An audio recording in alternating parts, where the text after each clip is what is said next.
So welcome to SIFA Says. I'm Sally and this is Jason? Jason, and today is our second and last interview together for this program.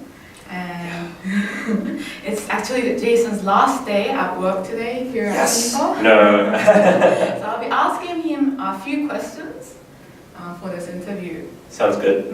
We'll start with first question. First question, go ahead. So today is your last day at work. How are you feeling?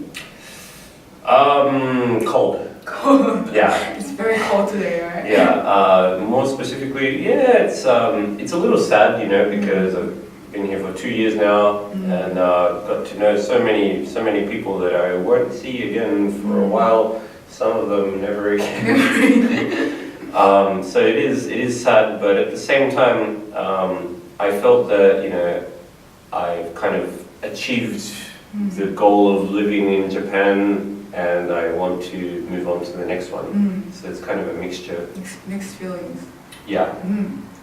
So second question, what will you miss the most about Japan? I can't tell you one thing, but a few things that I would miss include convenience stores. Because they really do justice to the name convenience store. Right. They are bloody convenient.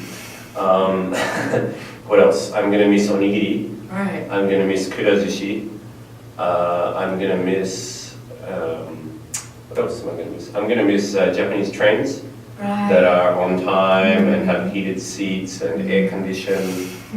I'm gonna miss everything being so compact and conveniently located, you can get from Minami Senri to Umeda in reasonable time. Everything's kind of close together, whereas Australia feels like more spaced apart in most places, I guess. Yeah.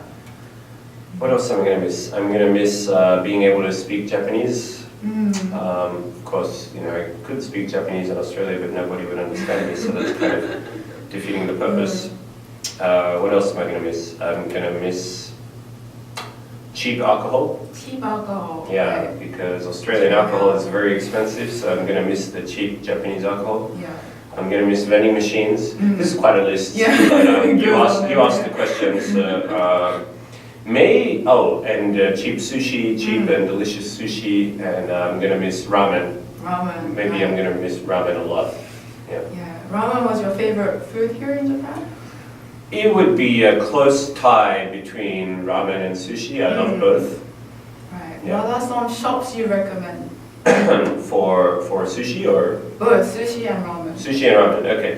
Well, my favorite place to eat sushi at is actually Minami Senri Kurazushi. For maybe 3 reasons. One is it's cheap. One is it's close. And one is it has the gacha game. Yeah. For ramen, different stores. I've become a bit of a specialist when it comes to ramen. Different stores have different good points. Right. So if you look at my favorite ramen store is Kunimaru, which is in Umeda next to the Round 1 building. You keep going on that road away from Osaka Station, and they have the best soup. They have the best broth. The best broth. Their broth is brothy awesome. What else? So they have the best broth, but what kind of broth is it? It's miso based. Right. It's miso based, and it is so flavorsome. It is just amazing. Really, really good. And what else? Kaiyun Maru, which if you live around Minami Senri, that's next to Momoyama Station. I think Kaiyun Maru has the best chahan, the best fried rice. So I recommend if you go to Kaiyun Maru, you get the chahan setto, the fried rice and ramen set. What else? What was it called again? Godairiki in what's that place called again? Kamishinden. They have the best dessert. Even though they're ramen, they have this glazed custard dessert, which has a hard top but soft inside. That's really good. the ramenya next to Minamikata station that I can't remember the name of, they have the best meat. So depending on what exactly you want, the different ramenya has a different good point. Yeah. You visited a lot of places in Japan. Where was your favorite? This one's easy actually. My favorite place, absolute favorite place was Katsuura in Wakayama. Yeah. Which is actually funny because whenever I say that Katsuura was my favorite place, everybody's a little shocked. Because it's not like one of those big famous places where it's on all the tourist guides. Oh, you gotta go to Todaiji. Oh, you gotta go to Kinkakuji. Oh, you gotta visit this. Katsuura I don't think has that much hype. And it's not as easy to get to.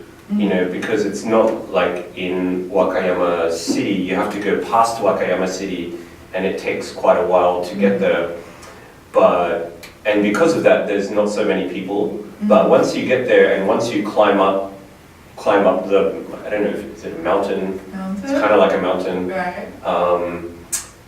And for the record, don't like pull anything off the tree because they don't like you doing that. I didn't do that, but how do you know that, Jason? just it's just it came to me like an epiphany. Like I shouldn't be doing. Like I shouldn't be doing this. Not that I was, but if I were, that would be bad. Yeah. It was like the Zen just came in and Anyway, Katsuura, when you get to the top, before you get to Nachi Waterfall, you've got like a Buddhist temple behind you, you've got a pavilion to your right, you've got a small twinkling waterfall beside you, and you look around and you just see like tree-covered mountains and ocean, and there's like 4 other people around you, and it's like silence, and you just feel so tranquil and peaceful. And if I lived in Wakayama, I'd live there like every week. Every week. Yeah, just to recover from this week of stress. Next question. In our first interview together, you asked me if I had any culture shock after coming to Japan. I did. And it's been 2 years for you here in Japan. Is there anything that still surprises you? Not much now, but if I had to pick something, and occasionally this does still surprise me, it's how I guess patient Japanese people are. For example, when I go to the ramenya in Minamikata, you have to wait like 40 minutes to get in, and Australians just can't wait. It's true. It's true. So, like for the first 10 minutes, I'm like, oh, ramen, okay. And then the next 10 minutes, I'm like, my energy is going down and down and down. And that still surprises me that people can wait a really long time for good food. And even when, there might be, say, like 2 cafes, and I noticed this when I went to Nagoya on a trip. There'd be one famous cafe and one not famous cafe. The famous cafe would have a line of people, and you have to wait 1 hour to go inside. The not famous cafe will be almost empty. So, and of course I went to the famous cafe and waited 1 hour, but I didn't like it. What do you like the most about teaching? I can really be myself when I'm in my class, and I can be creative, and I can try to be funny, and I can ask students about Japan, and I can learn about Japan in my class while practicing English, and I can also share my own experience in Australia as well. So it's a nice sort of blend. And I just feel like really that's the classroom is where I belong. And you really learn a lot from students as well. You do, and even I could pick up some Japanese phrases from the classroom and things like that. Before I came to Japan, my background was in like a computers sort of area, but after having been here for 2 years, I don't want to return to that. I'd like to continue teaching English, so I fell in love with teaching English. What are your plans from now on? From now, I guess I'm leaving Japan at the end of the month, and I'm going to stay in Australia for about maybe 3.5 months. Right. And during that time, I'm going to study some Thai, and of course reconnect with family and friends and that. But of course, since I will be studying Thai in Sydney, my next plan is actually to teach English in Thailand. Thailand? Yeah, which I'm planning on doing from maybe August. August, Yeah, wow. around August. Do you have any plans to return to Japan? Yeah, definitely.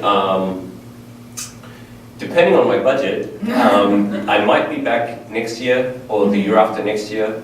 I definitely will be back at some point. At this stage, my long-term plan, like my long-term plan for the future, maybe is one day to come back to Kyushu and buy a house or Buy a house? like settle down in Kyushu and teach English in Kyushu. Why Kyushu? Yeah. Kyushu is a little warmer than Osaka. Right. As much as I love Osaka and I love benishoga and I love okonomiyaki and I love kushikatsu and I love all the Osakan things, maybe Kyushu will be a little warmer. Yeah, Right. maybe somewhere around Miyazaki or something, which is a nice beach area. Sounds nice. Yeah, that's my long-term goal. Yeah. And lastly, do you have any last words? Last words for you. For everyone? For everybody, okay. Last words for you, good luck. Yeah, And thank you. last words for everyone, I guess, if you've studied at SIFA, then, otsukare-sama and korekara mo ganbatte. Don't give up and keep enjoying studying English with us at SIFA. And if you've been one of my students over these 2 years, then thank you very much for coming to class, for 2 years. And having lots of fun. Hopefully you had fun in my class. I know I had a lot of fun. And for anybody else who hasn't come to SIFA yet, come to SIFA and have fun learning English. Thanks a lot. And we'll end it there. We'll end it there. Yeah. Awesome. Thanks, guys. Thank you. Bye-bye. Bye-bye.